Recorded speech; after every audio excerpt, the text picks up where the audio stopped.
ভরা কৃষি মৌসুমে সারের সংকট দেখা দিয়েছে জয়পুরহাটে। খুচরা ব্যবসায়ীদের অভিযোগ, ডিলাররা সরবরাহ বন্ধ করে দেয়ায় এই সংকট দেখা দিয়েছে।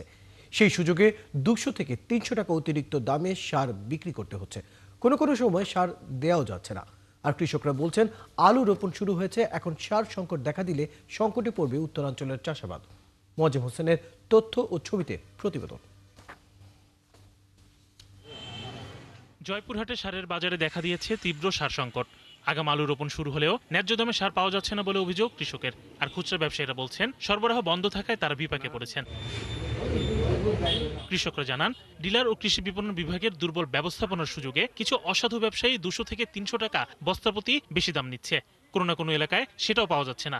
সারটা এত হয়রান হওয়া 3-4 দিন 5 দিন হয়রান হওয়ার পর আজকে 6 বছর সার পাচ্ছি। ফসল মনে করেন বিঘা 8 মণ 9 মণ করে ধান আছে, এলা বেঁচে যে আলু আমো না সার কিনবো না খামো। সিন্ডিকেট করতেছে, কৃষকদের দল সারলিবাদ আছে, হয়তো বেচে না, দিচ্ছে 2 বস্তা। খুচরা ব্যবসায়ীদের অভিযোগ, সরবরাহ বন্ধ রেখে বাজার নিয়ন্ত্রণ করছে ডিলাররা। আর ডিলাররা বলছেন, এই দায় কৃষি বিপণন অব্যবস্থাপনার। এখানে যারা বিসিআইসি ডিলার আছে তারা আমাদেরকে বরাদ্দ অনেক কম দেয়।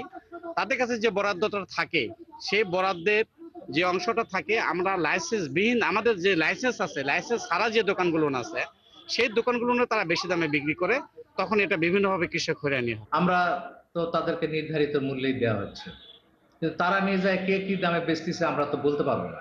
এদিকে কৃষি বিপণন কর্মকর্তা জানান, তারা শুধু প্রাইস মনিটরিং করেন, বিতরণ ও মজুতের পুরো তদারকি করে কৃষি সম্প্রসারণ অধিদপ্তর। কৃষকের কাছ থেকে কিছুটা অভিযোগ আসছে যে তাদেরকে বেশি দামে সার ক্রয় করতে হচ্ছে।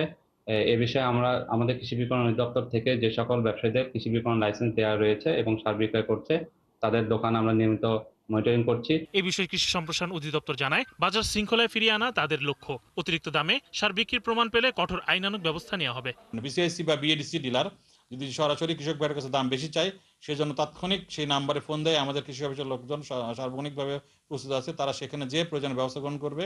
আর জেলা প্রশাসক বলছেন, খুচরা সার ডিলাররা সার বিক্রয়ের নিয়ম না মানায় সরকারের এমন সিদ্ধান্ত। আর কৃত্রিম সংকট তৈরি করে অধিক দাম নেওয়ার প্রমাণ মিললেই নেওয়া হবে কঠোর ব্যবস্থা। যতটুকু আমাদের অ্যাসেসমেন্ট এবং সরকার থেকে যে বরাদ্দ এবং সরকারের কাছে যে পরিমাণ সার আমদানি করা আছে বা যেটা আমদানি পাইপলাইনে আছে, কোথাও আমাদের সারের কোনো ঘাটতি নাই। নিয়ন্ত্রক সংস্থার সক্রিয় ভূমিকা ছাড়া সারের বাজারে শৃঙ্খলা ফেরানো সম্ভব নয়। কৃষি বিভাগের দ্রুত পদক্ষেপ ও তদারকি বাড়ানোই পারে এই অস্থিরতা কমাতে। শরীফ আজাদ প্রীতম, ৭১। দর্শক, জয়পুরহাটের সারের খবরাখবর জানাতে আমাদের সাথে যুক্ত হচ্ছেন সহকর্মী মোয়াজ্জেম হোসেন। মোয়াজ্জেম হোসেন, আমরা আপনার প্রতিবেদনটি দেখছিলাম। একদিকে কৃষকরা বলছেন তারা সার পাচ্ছেন না সঠিক দামে এবং এর সংকট রয়েছে, অন্যদিকে আমরা জেলা কর্মকর্তারা কিন্তু বলছেন তাদের তথ্য অনুযায়ী সারের কোনো ঘাটতি নেই। তাহলে মূলত কোথায় খটকাটা লাগছে?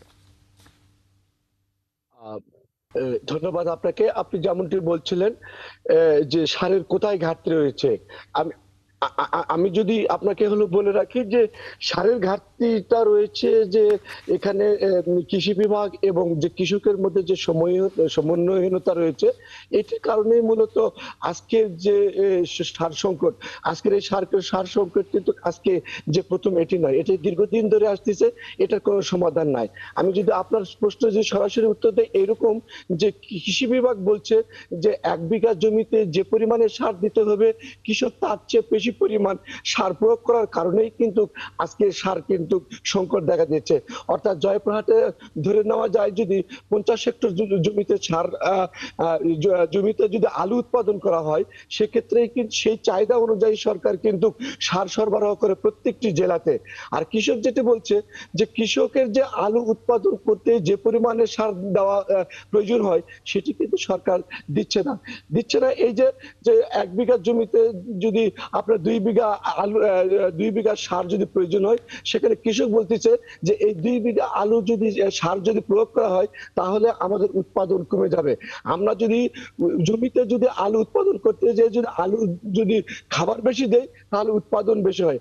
আপনাকে জানে রাখি যে গতবার 43,000 হেক্টর জমিতে প্রায় 10 লক্ষ মেট্রিক টন আলু উৎপাদন হয়েছিল। অর্থাৎ কৃষক বলতেছে যে আমরা যদি খাবার বেশি দেওয়া হয়, জমিতে যদি খাবার বেশি দেওয়া হয়, তাহলে আলু উৎপাদন হবে। আর যদি সনাতন পদ্ধতিতে অর্থাৎ আগের পদ্ধতিতে যদি জমিতে যদি খাবার কম দেওয়া হয় তাহলে কিন্তু আলু উৎপাদন বেশি হবে না। আবার এখানে কৃষি বিভাগ যেটি বলছেন যে কৃষি বিভাগ বলছেন যে এটা যদি রাসায়নিক সার প্রয়োগ না করে যদি আপনার যে প্রাকৃতিক যে যে ইয়ে রয়েছে যে গোবর পচা হলো সার যদি জমিতে প্রয়োগ করা হয় তাহলে কিন্তু আলুর উৎপাদন বিষয় এখানে এই সংকটটা তৈরি হয়েছে। এই জন্য সরকার বলছে যে তাদের চাহিদার তুলনায় সারের কিন্তু সরবরাহ হয়, কিন্তু কৃষক যখন আপনার সার নিতে যাচ্ছে তখন তোর চাহিদার তুলনায় কিন্তু তারা সার পাচ্ছে না।